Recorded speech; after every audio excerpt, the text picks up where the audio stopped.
This man took a bank hostage. The reason why will shock you. So we start out with two cops dragging a man out of a building. Then the cops sit him on the ground, uncuff him, hand him his property, and leave him there. A woman approaches him and hands him his glasses, which he puts on. His face is bruised. Okay, this movie is based on a true story. Next, we see some random images. A guy feeding birds, two boys skating, a guy breakdancing, a guy playing with the violin. Then we end with the guy from the beginning, Brian, smoking and maintaining eye contact with a dog. Later in the evening, he's walking by the road and playing a game with his daughter over the phone before he runs out of credit. He gets to his room, freshens up, packs some stuff into his bag, and heads out. He walks into a Wells Fargo, then pauses to take a smoke in front of the building before heading inside. He steps inside, looks around slowly, goes to pick up a form, and then joins the queue. Riveting stuff. He's really sweating now and looking around for security cameras when a teller calls to answer him. He wants to withdraw $25 from his account, and the teller, Rosa Diaz, is being so nice to him. I love her. She's telling him a cute little story about her daughter as she hands him his money. So sweet. Anyway, after that cute conversation, he takes a paper, writes something on it, passes it to her. Oh, I see. My guy's a sharpshooter sliding his number to her like that. But from the way her smile changes to a look of fear, it can't be. Oh damn. He says he has a bomb. She then asks what he wants her to do. He says, trigger the alarm. She's like, really? And he says, I need you to call the coppers right now. Meanwhile, another woman notices the look on Rosa's face and immediately tells the customer she was attending to leave. She goes to tell other people to leave and then goes to the door and stops customers from entering. Brian notices her now. She tries to get more people to leave when Brian moves towards her and asks, who's in charge here? And she replies that she's the manager and her name is Karen. Just kidding, but wouldn't that be ironic? Her name is Estelle Valerie. Rosa has still not been able to get through to 911, by the way. He tells Estelle to let the customers leave and then lock the front and back doors. While she's doing that, Rosa finally gets through to 911 and Brian jumps over the counter to speak to the operative himself. He apologizes to Rosa, by the way. Gentleman or simp? I'm not sure.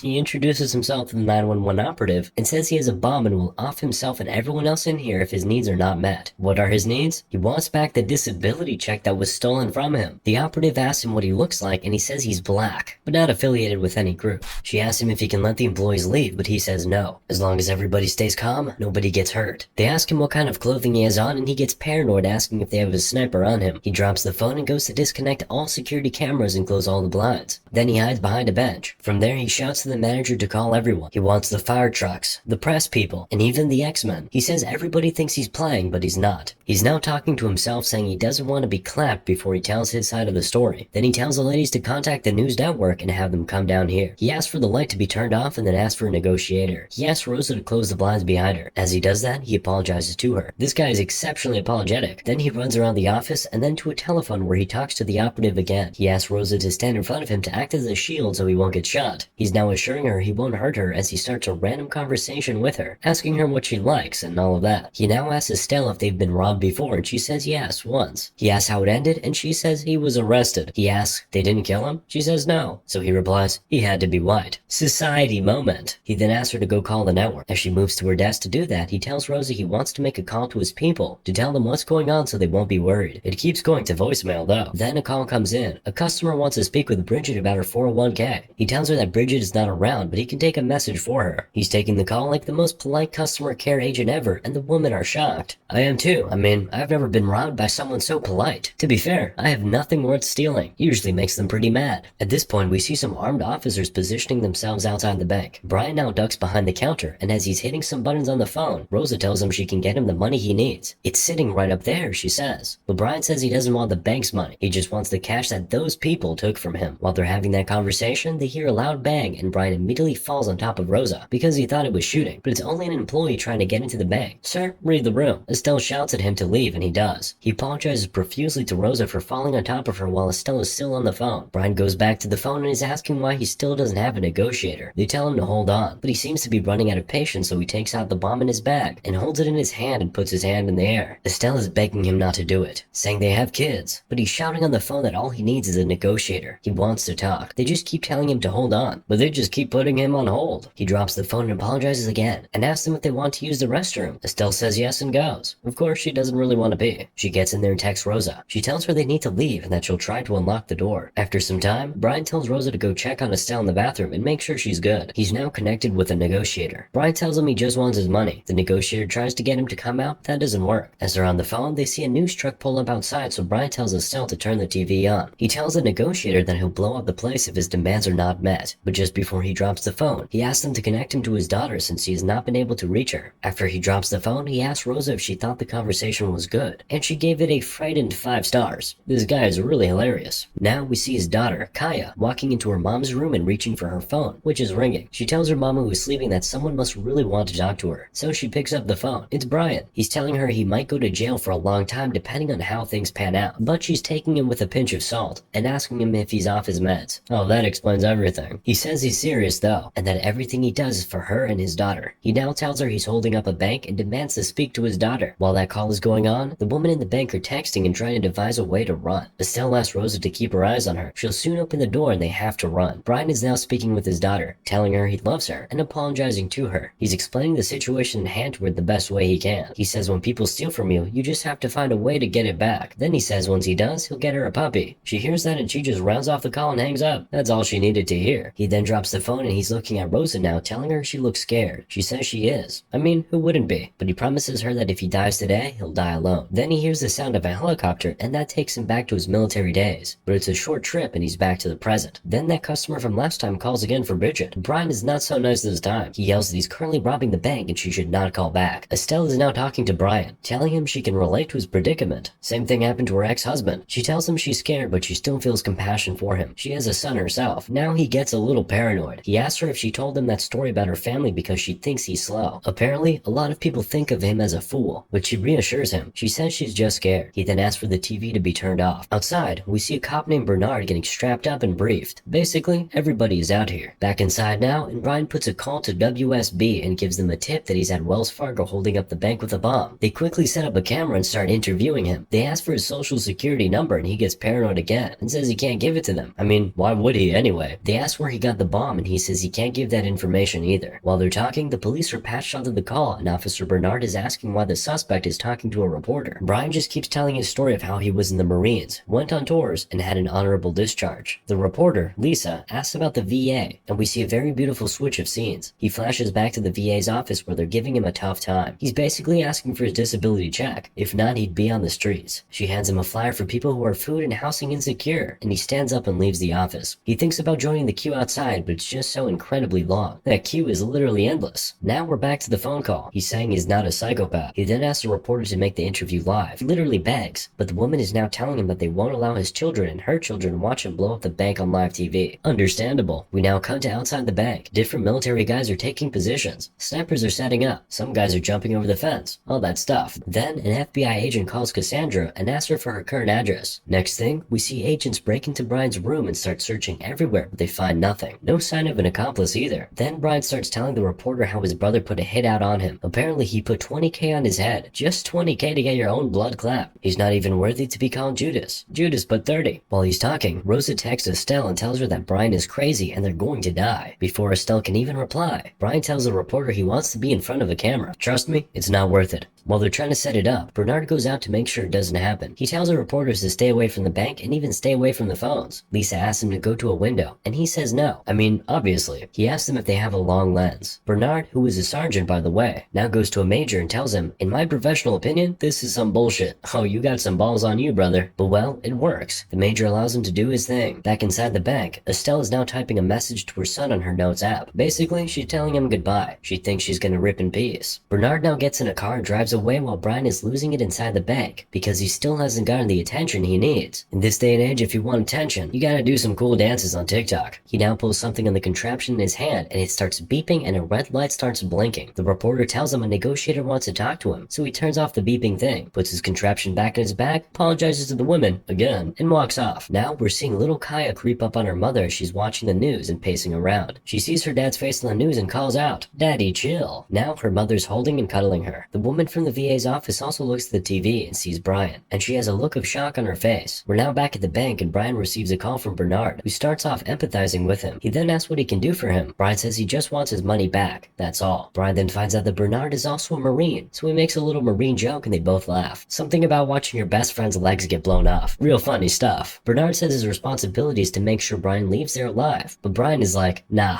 I know I'm dying today. Cool. We now flash back to the VA's office where Brian is thrown to the ground and cuffed by cops. That's the story he's telling Bernard now. He's saying they've taken everything from him. According to him, the VA owes him $892.34. And Bernard goes, that's it? and tells him he's worth more than that. But Brian says he's worth nothing. Relatable. Brian says he's going to die tonight and nobody will care why. While they're still on the call, the major comes in and tells Bernard to move back to the truck. Bernard gets out of the car. He tells Brian he'll call Cassandra and then also asks him to release one of the ladies. Brian asks, what about the money? And Bernard gives his word as a Marine that if he lets one of the ladies go, they'll sort this out. But the typically paranoid Brian doesn't agree. He says once he opens the door to let one go, the military men outside will come in and crack open his head and drink his brains with a straw. I made up the last part. They get off the call and Bernard yells at the major to never disrespect him or cut him off when he's talking. Oh wow, but he ended with sir, so I guess that's cool, right? He calls Cassandra and they're FaceTiming. He asks her if Brian has ever been violent. She says no, and she asks him why the FBI are on their way to her house. And he says it's just procedure, but he says if they do anything she doesn't like, she should just call him. Before they get off the call, Cassandra tells Bernard to tell Brian that Kaya says not to do anything stupid. Too late. As she's getting off the call, men from the FBI arrive at her house. Bernard calls Brian back and asks him to release one of the ladies, but he says no again. He's beginning to enjoy their company, and he needs his money first. Brian is now calling Cassandra, but the FBI agents tell her not to answer it. Just before he calls again, Bernard calls back and asks to speak to one of the ladies. He gives the phone to Rosa, but she's too scared to talk, so he hands it over to Estelle, who pretty much yells that they are not okay when Bernard asks how everyone is doing. He tells her to stay calm and give the phone back to Brian. He asks him if there's anything he'd like, and he asks him for some smokes. Bernard says he'll get it and bring it to him. He drops the call and Estelle is now trying to be proactive. She tells Brian that since the negotiator and other guys are wasting too much time, she'll just put the money directly in his account. But Brian says that's not what he wants. If that's what he cared about, he'd have had them give it to him when he walked into the bank. Estelle is now crying and begging him to let her put the money in her account so she can be able to look her son in the eye and tell him she did her best to make sure Brian didn't die. She's telling him she needs him not to die. She seems to have gotten through to him. He's shedding a tear and tells her to call his daughter. But Bernard thinks that if Brian finds out she put the money in his account and not the VA, it might trigger him. You can never know. He advises that whoever is talking to her should tell her to stop, and in fact, they should kill all bank communications except the phones. The major gives out the orders ASAP. What Estelle is trying to do doesn't work. Then Bernard calls Brian and tells him he's on CNN. Estelle confirms it on her phone and hands it to him. Bernard is now telling him that he has the VA where he wants them now, so everything he says and does from here matters. He hangs up and tells the ladies that one of them can go. Lisa from WBS is now meeting with the woman from the VA's office, who shows her Brian's file. The long and short of the conversation is that the system is rigged to take money from people like Brian somehow. Anyhow, Bernard goes to get the pack of cigarettes and is ready for the exchange. A pack of smokes for one of the folks. Fair bargain. And a tight rhyme. Inside the bank, the woman cannot decide who should leave. They say they can't leave each other there. Really sweet women. But Brian decides Rosa will leave because he thinks it's better if he has a senior manager with him. I knew he was simping for Rosa. So he gives them the formation for how the exchange will go down. After which he heads to the bathroom where he calls his daughter and tells her he's going to be okay. He tells her to pray with him. Estelle is trying to make her escape. She opens the door and calls on Rosa to join her, but she's so scared. She's rooted to the spot. She even pees herself. Brian is still on the phone with his daughter and he's reading a prayer from a psalm in the Bible amidst tears. Kaya is telling him to breathe. Such a brilliant girl. Finally, he tells her to always do right by people and treat them well. Then he says he will go ahead and let the woman out, but all Kaya is concerned about is her puppy. He comes back out and you can see Estelle is mad at Rosa for not making the run with her. But I respect the loyalty there, cause she could have just gone without her, but that would have been against the cis code. By the way, the officials are getting closer to the door. Brian then says thank you to the woman, apologizes to them again, and while he's talking, a sniper takes a shot. Bernard is distraught while the rest of the officers make their way into the building. The FBI agents at Cassandra's house get a call, they just get up and leave. She asks them if Brian is dead, but they don't answer. Bernard is calling Cassandra, but she doesn't pick up. She's outside her house with Kaya. A robot is now navigating through the bank, and it retrieves the bag from Brian's lifeless body. Bernard heads inside and squats over Brian's body with the pack of cigarettes in his hand, and he picks up a little jewelry with the sign of a cross that belonged to Brian. Now, you know what's crazy? While he's inside, he's told by his partner that there was no bomb all along. He was never going to blow up the bank. He just wanted the money that was owed to him. We now see Estelle and Rosa back with their families. It surely was one hell of a day for these ladies. Bernard heads home with the cigarettes and the cross and puts it on his shelf. We end with the scene where Brian is talking to his daughter and then carries her. Remember, this is a true story, right? And as we're informed, after everything that happened, Brian's family has still not received payments from the VA. Oh my dear Uncle Sam. Moral of the story? It really do be like that at times.